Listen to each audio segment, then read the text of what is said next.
부동산은 취득 시, 보유 시, 양도 시 각 단계마다 세금이 부과된다. 여기에 고려해야 할 세금이 하나 더 있는데 바로 건강보험료다. 건강보험료는 국세나 지방세가 아니기에 조세에 해당하지는 않지만 소득과 재산에 대하여 부과되는 체계이므로 실질은 조세에 가깝다. 임대사업자라면 발생한 임대소득과 보유한 부동산으로 인해 건강보험료에 어떤 영향이 있는지 알아보자. 1. 직장가입자인데 임대소득이 있다면? 건강보험료에서는 건강보험료를 납부하는 직장가입자와 지역가입자, 건강보험료를 납부하지 않는 피부양자 이렇게 세 가지로 대상자를 분류한다.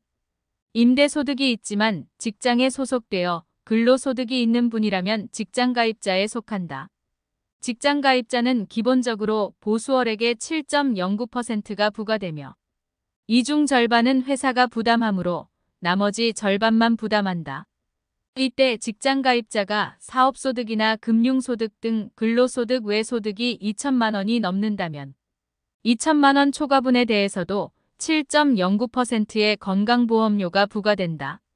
따라서 근로소득이 있는 직장가입자가 임대료 수입 금액에서 필요경비를 차감한 사업소득 금액이 2천만 원을 넘었다면 2천만 원 초과분을 12개월로 나눈 소득월액에 대하여 건강보험료가 추가 고지된다. 사업소득 금액은 당해 5월에 신고하는 전년도 종합소득 금액을 기준으로 하며 당해 11월부터 다음 연도 10월까지 전년도 종합소득 금액을 기준으로 소득월액에 대한 건강보험료를 부과한다. 2. 임대업을 영위해도 피부양자 유지가 가능한 것일까? 직장에 소속되지 않고 피부양자의 소득요건과 재산요건을 모두 충족한 자는 피부양자로서 건강보험료를 부담하지 않는다. 소득요건.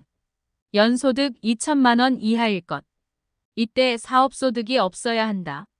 사업소득이 없는 것으로 보는 경우는 사업자 등록 시 사업소득 금액이 0원 이하여야 하며 사업자 미등록 시에는 사업소득 금액 500만 원 이하인 경우 사업소득이 없는 것으로 본다.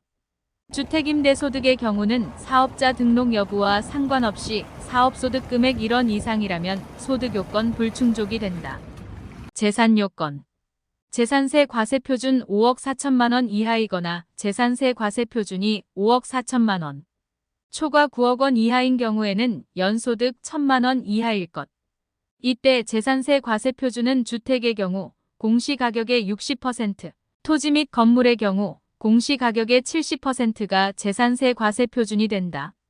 위 소득요건과 재산요건을 모두 충족하여야 피부양자 자격을 갖는다. 이때 부부의 경우는 소득요건을 부부 모두 만족해야 한다는 점도 유의하여야 한다. 3. 지역가입자로서 부담하는 건강보험료는 직장가입자가 아니며 소득요건이나 재산요건이 불충족되어 피부양자에도 해당되지 않는다면 지역가입자에 해당한다. 지역가입자가 되었다면 소득분과 재산분을 합하여 건강보험료가 고지된다. 소득분은 연소득의 7.09%이며 재산분은 재산세 과세표준에서 5천만 원을 공제한 후 구간에 따른 점수에 따라 산정한다. 잔존가액이 4천만 원 이상이고 사용연수가 9년 미만인 자동차를 소유하였다면 자동차에 대해서도 배기량 구간의 점수에 따라 건강보험료가 부과된다. 2024년 건강보험료는 인상하지 않고 동결됐지만 거의 매년마다 요율이 인상돼 왔다. 또한 피부양자의 소득 요건도 2022년 9월부로 강화되며 건강보험료 부담은 그동안 계속 늘어왔고 앞으로도 그럴 것으로 예상된다. 따라서 나의 소득과 재산에 대한 세금을 고려할 때 반드시 건강보험료에 미치는 영향도 따져볼 필요가 있다.